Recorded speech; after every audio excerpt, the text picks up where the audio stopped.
आज कन्हैयालाल मिश्र प्रभाकर का संस्मरण जब उन्हें इज्जत मिली लेकर आपके सामने उपस्थित हूँ। एक बार पुनः सलैया साहित्य संसार में आपका अभिनंदन करता हूँ। आपने कभी वंशलोचन देखा है? वंशलोचन?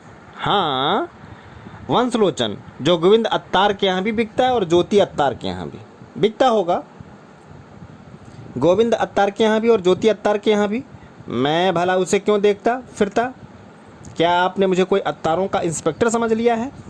भाई साहब, इंस्पेक्टर अत्तारों का हो आवारों का आजकल खास चीज़ है। पर खैर छोड़िए इस बात को, बात के बढ़ाने में रखा ही क्या है। मैं तो सिर्फ आपसे यही पूछ रहा था कि आपने कभी वंशलोचन देखा है? यूँ ही पूछ रहे हैं तो पूछिए, मैं भी आपकी पूछ को लीजिए। यूँ ही पूछ रहा हूँ। हाँ साहब, मैंने देखा है वंशलोचन, सफ़ेद सफ़ेद होता है। और संखिया भी देखा है कभी? संखिया? क्या पूछ रहे हैं आप? संखिया जिसे खाकर पिछले साल जग्गू और बिशंभर दोनों ऐसे सो गए कि फिर दूसरों के कंधे ही न उठे, वही संखिया या और कुछ और? जी हाँ, वही संखिया जिसे खाकर जग्गू और बिशंभर ही नहीं, चाहे तो आप भी इस तरह सोच सकते हैं कि दूसरे के कंधे तो उठे ही, जुलूस के साथ भी उठें। मालूम होता है आज आपने हमारी श्रीमती जी से मोर्चा बांधने का फैसला कर लिया है। मियाँ, उन्हें अब ऐसी वैसी मत समझना। संखिए का नाम भी सुन लेगी तो जान को आ जाएगी। खैर, भाभी देवर की लड़ाई का मोर्चा तो हमेशा ही ज़िंदगी की एक दिलचस्प नियामत है। हम उससे डरते नहीं हैं। पर आप पहले यह बताइए कि आपने कभी संखिया देखा है? हाँ, देखा है। संखिया सफ़ेद सफ़ेद होता है। पर आप किसी जांच कमेटी के मेंबर तो नहीं हो जो यह सब जांच पड़ताल किए जा रहे हैं?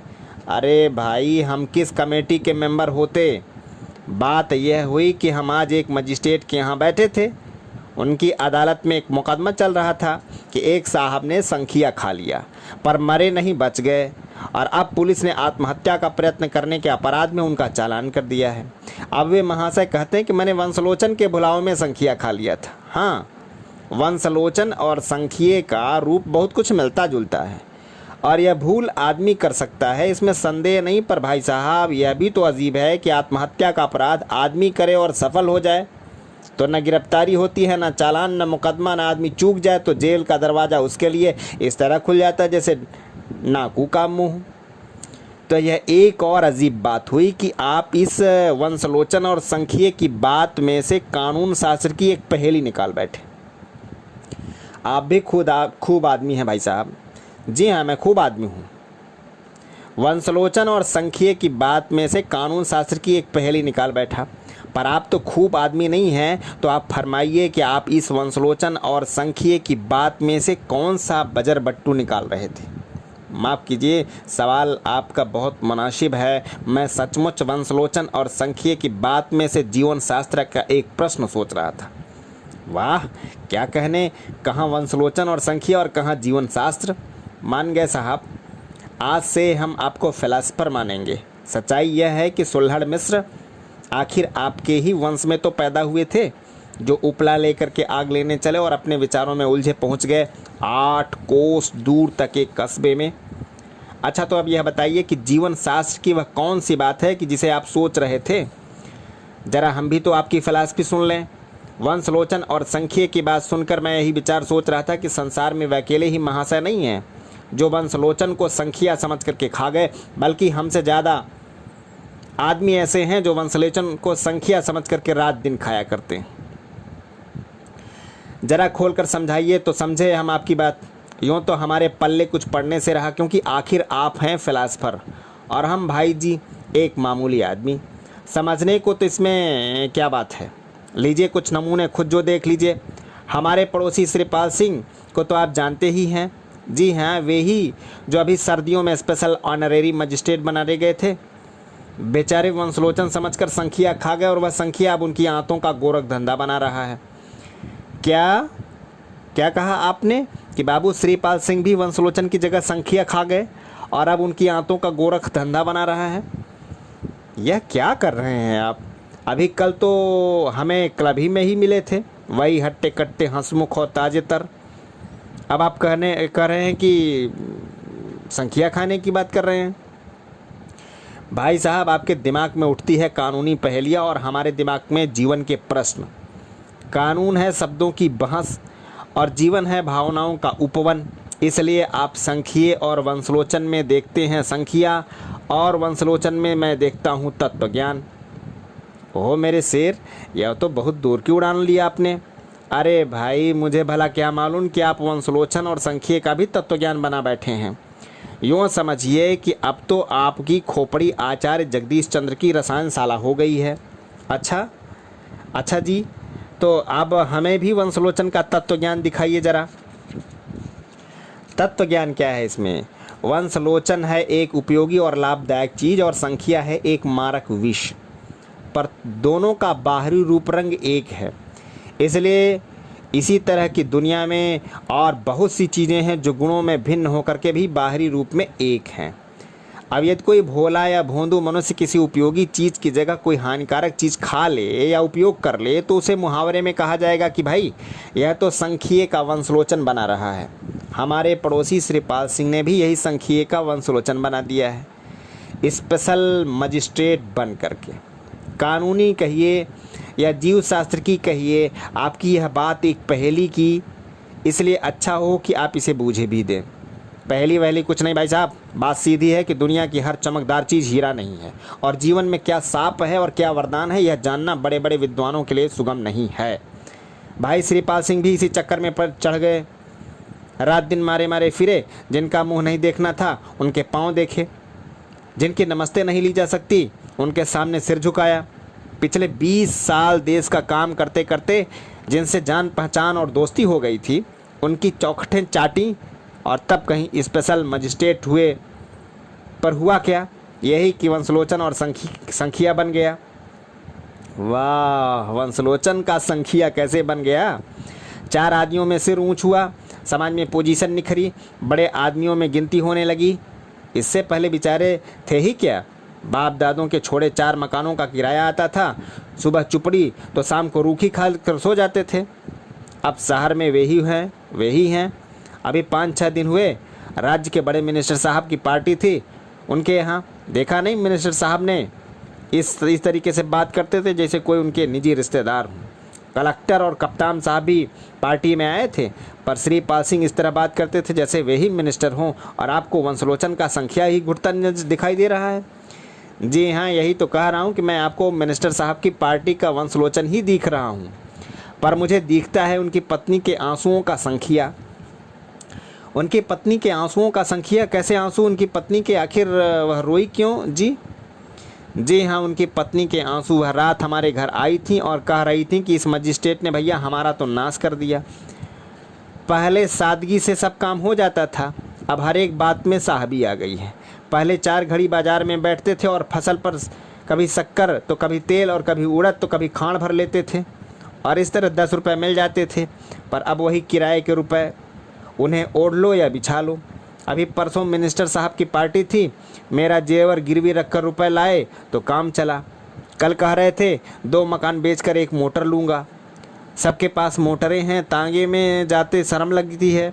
मैंने कह दिया मोटर में बैठे हवा ही खाया करना, चूल्हा तो बस निर्जल एकादशी ही रहेगा। तो झल्ला पड़े। वे समझते हैं मैं उनकी इज्जत देखकर जलती हूँ, पर भैया इज्जत, कीर्ति, यश और नाम तो पेट भरे पर ही भले लगते हैं। अब कहिए श्रीपाल सिंह की मजिस्ट्रेटी ने वंशलोचन का संखिया कर दिया या नहीं? और आप तो गए थे उनकी पार्टी में, वहाँ आपने जंग बहादुर की कविता भी सुनी होगी। उनकी कविता भी वंशलोचन का संखिया है। उनकी कविता भी वंशलोचन का संखिया है। वाह साहब, आज तो आपने नया संखिया शास्त्र ही रच मारा। जी तो किस तरह?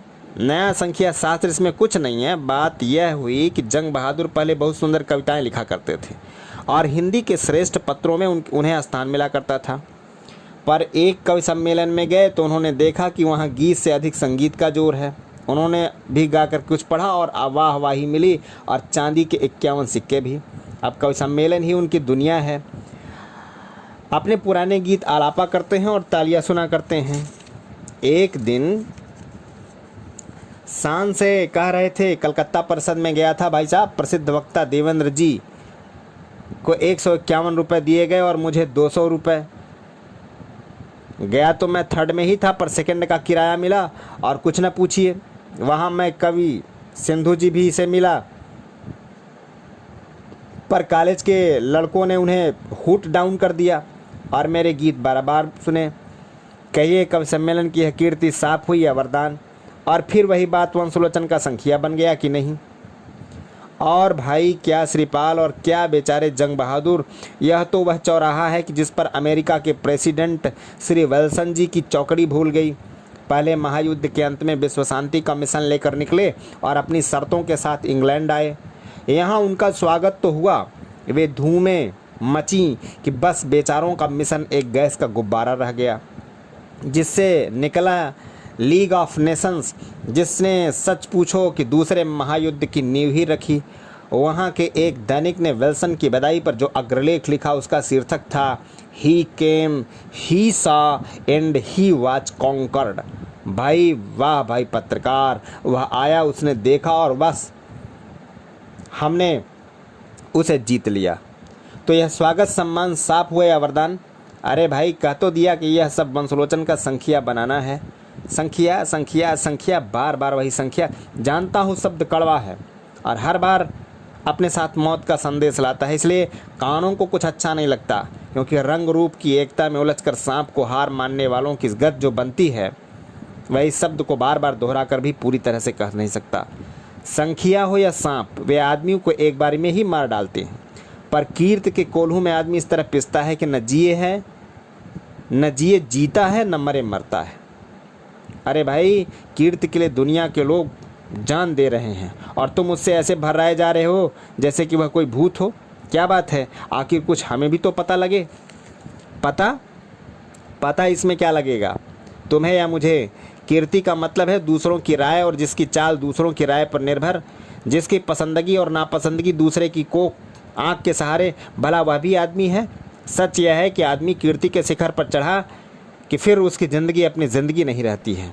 अभी उस दिन मिले थे बाबू C.R. शुक्ला, बड़े परेशान थे बेचारे। कह रहे थे साथियों ने अच्छा हमें नामजद मेंबर बनाया, हमारी ज़िंदगी तलख हो गई, न लिखने का समय रहा न पढ़ने का, जैसे एकांत हमारे लिए कोई ज़रूरी चीज़ ही नहीं रही। जब देखिए कोई न कोई आया रहता है, और जो आता है यह समझ करके आता है कि मुझे जीवन में अब अपना कोई काम ही बाकी नहीं रहा।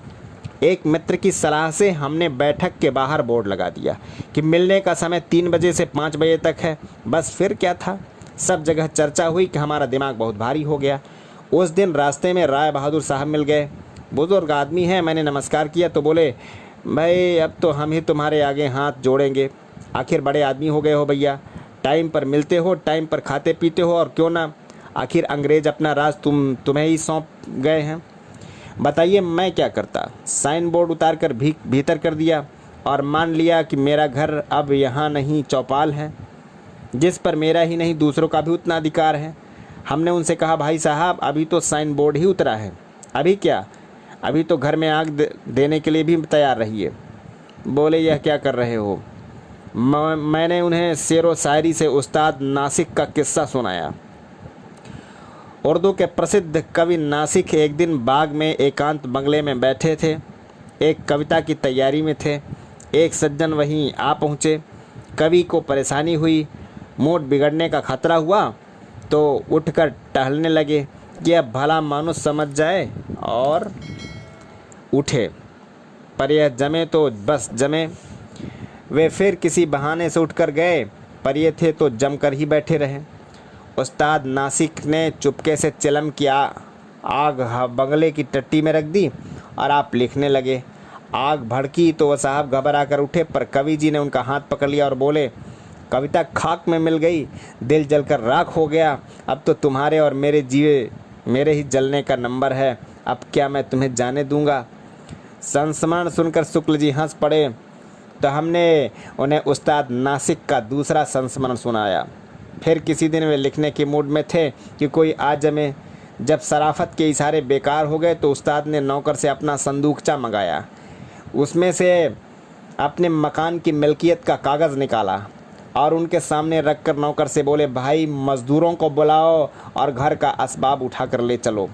नौकर धक तो वे सज्जन अवाक, तभी उस्ताद ने कहा, देखते क्या हो, मकान पर तो इन्होंने कब्जा कर ही लिया है, ऐसा न हो कि असबाब भी मेरे हाथ से जाता रहे। क्या इन संस्मरणों की साक्षी नहीं है कि कीर्ति है एक वरदान जब तक वह सीमा में रहे, और कीर्ति है एक सांप जब वह उचक कर किसी के कंधे पर आ बैठे। सही बात है। जय हिंद, वंदे मातरम।